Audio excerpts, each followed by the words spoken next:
Hello students, welcome to विषय ज्ञान। मैं विक्रम गुप्ता आपको मैथ्स पढ़ाऊंगा।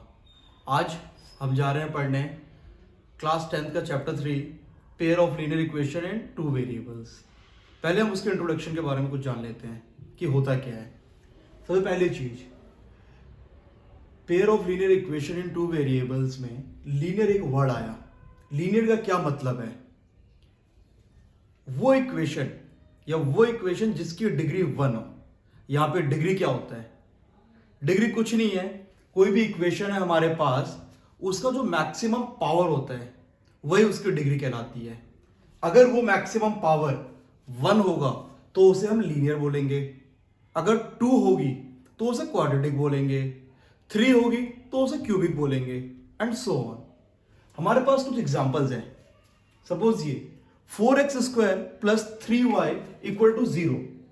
यहां पे हमारे पास जो वेरिएबल्स हैं उसकी मैक्सिमम पावर क्या है? यहां पे मैक्सिमम पावर है 2। तो इसका मतलब मैक्सिमम पावर 2 है, तो ये हमारा क्वाड्रेटिक है, लीनियर नहीं है। तो ये हमारा लीनियर नहीं है। नेक्स्ट एग्जांपल पे चलते हैं।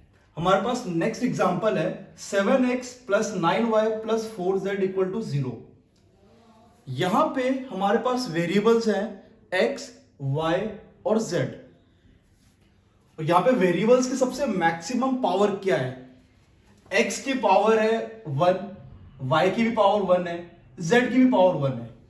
इसका मतलब इस इक्वेशन में जो मैक्सिमम पावर है वो है 1। तो इसका मतलब ये हमारा लीनियर है। नेक्स्ट एग्जांपल पे आते हैं। हमारे पास है example 3x³ minus 9 equal to 0। इसका मतलब यहां पे हमारे पास वेरिएबल सिर्फ एक है x, और उसकी पावर क्या है 3। तो ये हमारा लीनियर नहीं होगा, ये हमारा क्यूबिक है। इसी तरह कुछ और एग्जांपल देखते हैं। हमारे पास एग्जांपल है 4x7 plus 9y equal to 0। इसके अंदर दो वेरिएबल्स हैं x और y। वेरिएबल के अंदर y की डिग्री, वहां पे y का जो पावर है वो है 1 और x की पावर है 7। क्या ये लीनियर है? नहीं। लीनियर मतलब कि जो भी वेरिएबल है उसका मैक्सिमम पावर 1 होना चाहिए। तो ये हमारा लीनियर नहीं है। Next, variables. कोई भी चीज जिसकी वैल्यू वेरी करे उसे वेरिएबल्स कहते हैं। इस इक्वेशन के अंदर हमारे पास दो वेरिएबल्स हैं x एंड y। इस इक्वेशन के अंदर हमारे पास दो वेरिएबल्स हैं, दोबारा x और y। इस इक्वेशन के अंदर 3 वेरिएबल्स हैं x, y एंड z। इसके अंदर सिर्फ एक है x। जो हमारा लीनियर इक्वेशन है इन टू वेरिएबल्स, उसका जनरल रिप्रेजेंटेशन है ax plus by plus c equal to 0। यहां पे x और y ये हमारे दो वेरिएबल्स हैं। a b c यहां पे कांस्टेंट है। यहां पे a को हम x का कोएफिशिएंट भी बोलेंगे और b को y का coefficient. Linear equation in two variables में होने के लिए हमारे पास एक कंडीशन है कि a और b बोले तो x का कोएफिशिएंट और y का कोएफिशिएंट 0 नहीं होना चाहिए। c हमारा 0 हो सकता है, लेकिन x, a और b 0 नहीं होगा। एक और चीज बताता हूं आपको। ये जो linear equation in two variables है कुछ नहीं है, एक लाइन को रिप्रेजेंट करने का एक इक्वेशन है। हमारे पास एक्स वाई प्लेन है, उसके अंदर कोई भी लाइन हम ड्रॉ करेंगे तो उसकी इक्वेशन यही होगी। ये लाइन है। सपोज इसकी equation ax plus by plus c equal to 0, जो कि इसका जनरल रिप्रेजेंटेशन है। ये एक स्ट्रेट लाइन है प्लेन x और y में।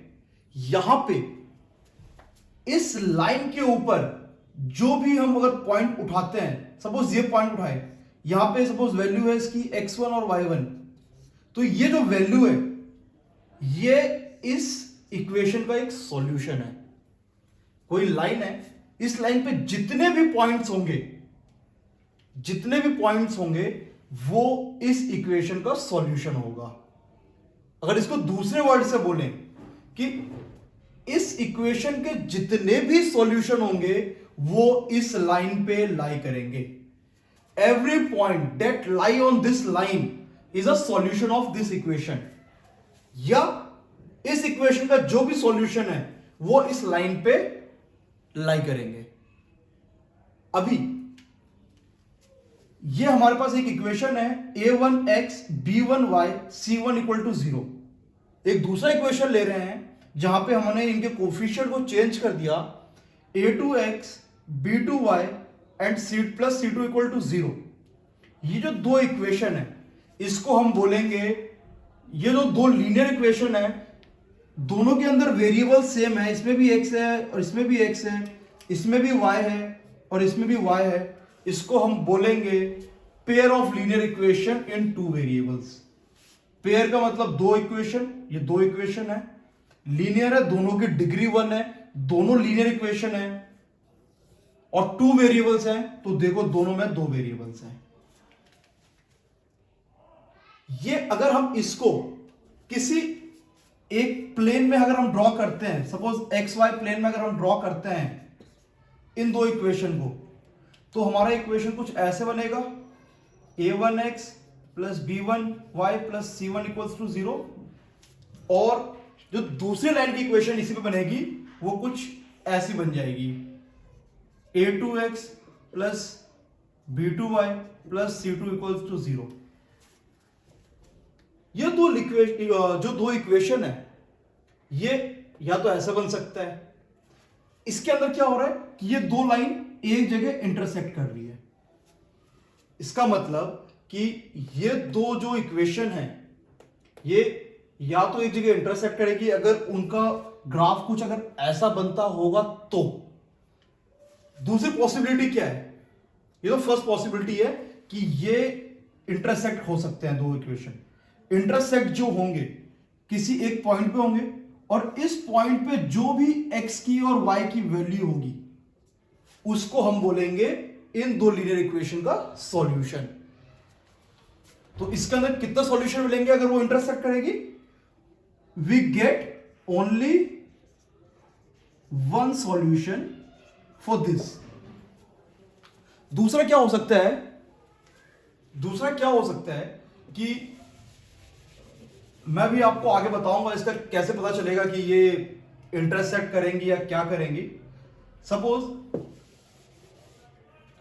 ये हमारा हो गया एक्स वाई प्लेन, हम सेकंड केस के अंदर जा रहे हैं।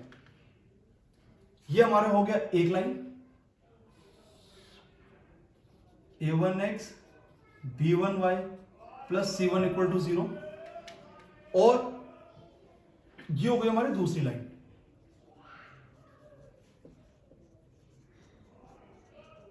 क्या ये कहीं भी आपस में इंटरसेक्ट करेंगे? नहीं। क्यों? क्योंकि ये पैरेलल लाइन है, ये इनफाइनाइट पे जाके कहीं इंटरसेक्ट करेंगे, बीच में कहीं भी इंटरसेक्ट नहीं करेंगे, तो इसके अंदर कहीं भी इनका इंटरसेक्शन नहीं होगा, तो इसके अंदर हमें कोई भी सॉल्यूशन नहीं मिलेगा। इस केस में नो सॉल्यूशन। सॉल्यूशन क्या मतलब है कि एक ऐसी x और y की वैल्यू जो दोनों इक्वेशन को सेटिस्फाई करे, या वो दोनों भी ये जो इक्वेशन है इसके अंदर हम पुट करें तो हमें LHS का RHS मिल जाए। तीसरा हमारे पास क्या हो सकता है एग्जांपल, कि ये तीन पॉसिबिलिटीज हैं इन दो इक्वेशन का एक प्लेन के अंदर। तीसरी पॉसिबिलिटी क्या है कि इसी के ऊपर वो कोइंसाइड कर जाए, बोले तो ओवरलैप कर जाए। तो इसके अंदर कितने सॉल्यूशन होंगे? इसके अंदर हर एक वो पॉइंट सॉल्यूशन होगा जहां पे ये दोनों टच कर रहे हैं। ये तो बहुत सारे, इसके अंदर कितने सॉल्यूशन हो जाएंगे? इनफाइनाइट।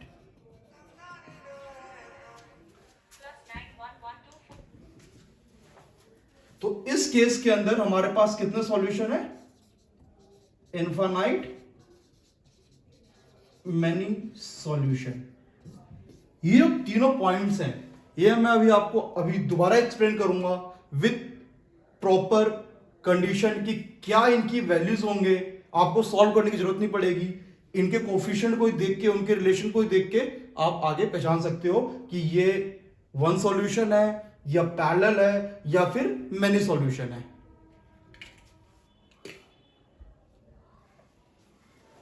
यहां पे हमारे पास दो इक्वेशंस हैं जनरल फॉर्म में, a1x plus b1y plus c1 equal to 0, a2x plus b2y plus c2 equal to 0। मैंने ये बताया था आपको कि तीन केसेस हैं, ये दो इक्वेशंस हैं, दो लाइंस है बेसिकली एक प्लेन के अंदर। जो इनका नेचर होगा ये तीन टाइप के हो सकते हैं। पहला, या तो ये इंटरसेक्ट कर सकता है, दूसरा ये दो लाइंस पैरेलल हो सकती हैं, थर्ड वन कि ये कोइंसाइड करे, बोले तो ओवरलैप करे। तो उसके क्या क्या कंडीशंस हैं।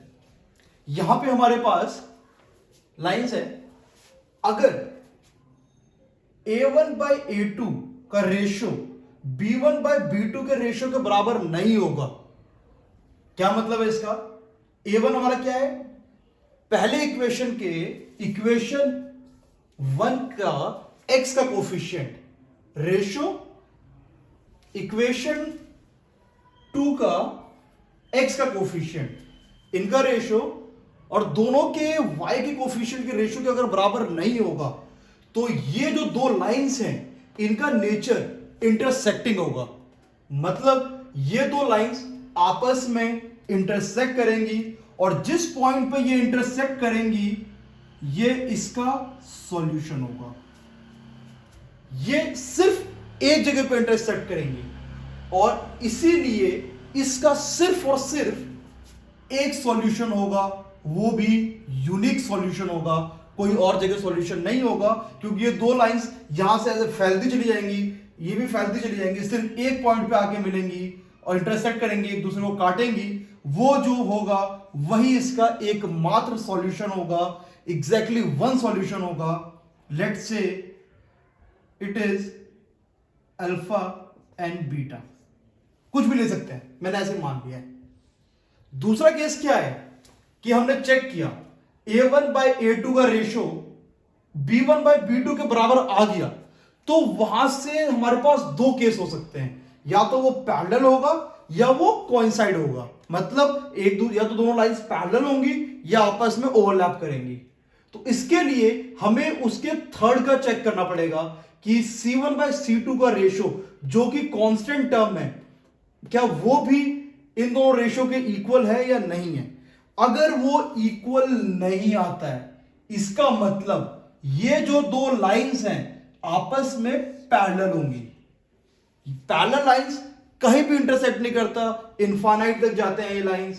तो इस केस के अंदर चूंकि ये एक भी जगह इंटरसेक्ट नहीं कर रही हैं, इसलिए इसका कोई सॉल्यूशन नहीं होगा।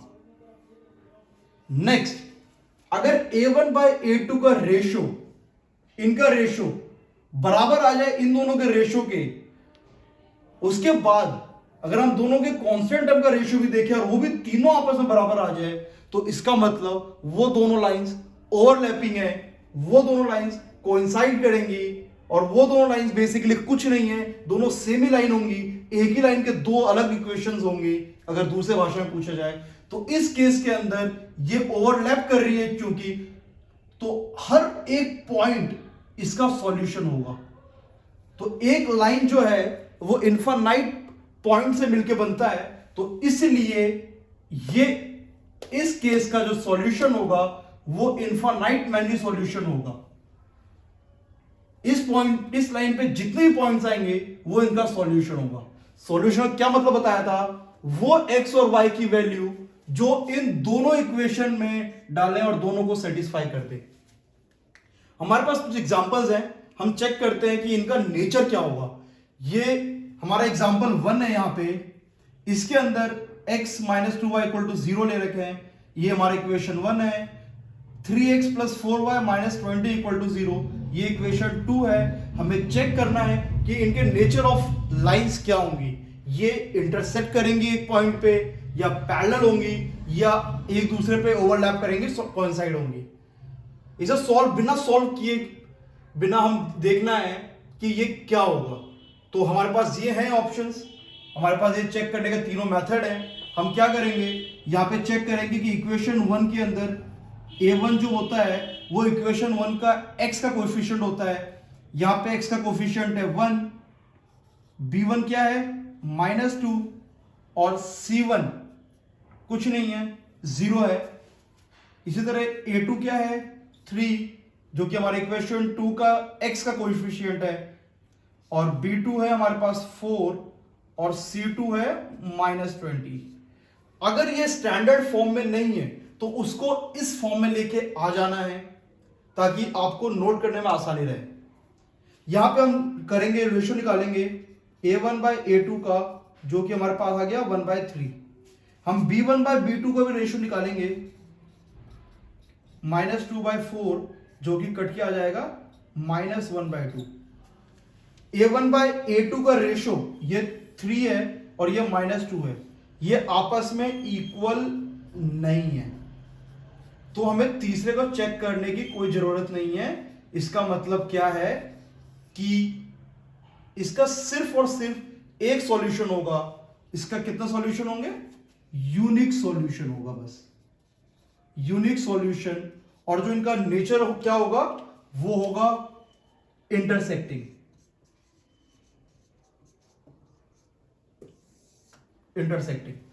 नेक्स्ट हमारे पास दूसरा एग्जांपल है। ये हमारा इक्वेशन, इसको 1 मान लेते हैं, इसको 2 मान लेते हैं। इक्वेशन 1 है x + 2y - 4 = 0। इक्वेशन 2 है 2x + 4y - 12 = 0।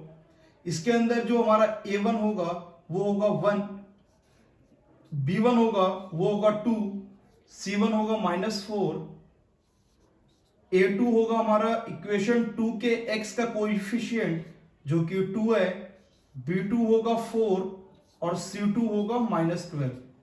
इसके अंदर अगर हम a1 बाय a2 को रेशियो ले तो ये आ जाएगा 1/2, और b1 बाय b2 का रेशियो लें तो ये आ जाएगा 2/4 जो कि 1/2 आ गया। यहां पे a1 बाय a2 का रेशियो b1 बाय b2 के रेशियो को इक्वल है। इसका मतलब क्या है कि हमें c1 बाय c2 के रेशियो भी निकालना होगा। ये केस तो नहीं है, इसके अंदर इंटरसेक्टिंग तो नहीं है, ये तो या तो पैरेलल हो सकता है या कोइंसिडेंट हो सकता है। तो इसके लिए हम c1 बाय c2 का रेशियो निकालेंगे जो कि आ जाएगा -4 बाय -12, यह आ गया 1/3। हमें यहां से क्या पता चला कि a1 बाय a2 बराबर तो है b1 बाय b2 के, लेकिन बराबर नहीं है c1 बाय c2 के। तो ये कौन सा केस है, ये पैरेलल का केस है। तो इसका मतलब क्या होगा कि ये जो लाइंस हैं ये आपस में पैरेलल होंगी और इसका कोई सॉल्यूशन नहीं होगा। समझ में आ गए, इसका कोई सॉल्यूशन नहीं होगा। ये इसका ऐसे ग्राफ बनेगा, ये कहीं भी इंटरसेक्ट नहीं करेगी, और जब इंटरसेक्ट नहीं करेगी तो उसका कोई सॉल्यूशन नहीं होगा। मतलब ऐसी कोई भी x और y की वैल्यू नहीं करेगी जो दोनों इक्वेशन को सेटिस्फाई कर सके, इन दोनों को। नेक्स्ट एग्जांपल हमारे पास, इसके अंदर इक्वेशन 1 है हमारे पास 2x + 3y - 9 = 0। इक्वेशन 2 है 4x + 6y - 18 = 0। इसके अंदर a1 है हमारा 2, b1 है हमारे पास 3, c1 है -9, a2 है हमारे पास 4, b2 है 6 और c2 है -18। a1 बाय a2 का जो रेशियो है वो आ गया 2/4 दैट इज इक्वल टू 1/2, और b1 बाय b2 का जो रेशियो है वो आ गया 3/6 दैट इज इक्वल टू 1/2। ये दोनों आपस में इक्वल है, तो हमें c1 बाय c2 का रेशियो निकालना होगा। c1 बाय c2 का रेशियो आ गया -9 बाय -18, माइनस कट गया 9, ये भी आ गया हमारा 1/2। इसके अंदर a1 बाय a2 बराबर है b1 बाय b2 के, बराबर है c1 बाय c2 के। तो इसका मतलब है कि जो दो लाइंस हैं ये हमारे पास कोइंसाइड करेंगी लाइंस, और जब लाइन कोइंसाइड करती है तो उसके अंदर कितने सॉल्यूशंस होते हैं? Infinite many solution. क्यों है? क्योंकि यहां पे a1 बाय a2 बराबर है b1 बाय b2 के और बराबर है c1 बाय c2 के। ये हमारा कोइंसिडेंट का एग्जांपल हो गया, दिस वन। तो हमारे पास 3 एग्जांपल्स थे, तो हमारा जो एग्जांपल 1 है वो इससे जाता है, एग्जांपल 2 है वो पैरेलल लाइन का है, और एग्जांपल 3 हमारे पास कोइंसिडेंट का है। तो ये तीनों एग्जांपल्स हैं। अगर आपके पास इक्वेशन स्टैंडर्ड फॉर्म में ना हो तो सबसे पहला स्टेप है कि उसे हमेशा स्टैंडर्ड फॉर्म में लेके आओ। जैसे अगर मैं यहां पे ये सपोज हमारा ऐसे दिया होता, इक्वल्स टू 20 दिया होता यहां पे, तो पहला हमारा स्टेप क्या होता कि इसको इधर लेके आके -20 करते और देन उसके बाद ये रेशियो निकालते। हमेशा नोट रखना कि जो स्टैंडर्ड फॉर्म है, पहले ये दोनों स्टैंडर्ड फॉर्म है, इस फॉर्म में लेके आना है सॉल्व करने से पहले। अगर इसमें नहीं लेके आओगे तो चांसेस हैं मिस्टेक होने की। ये देख सकते हो आप लोग।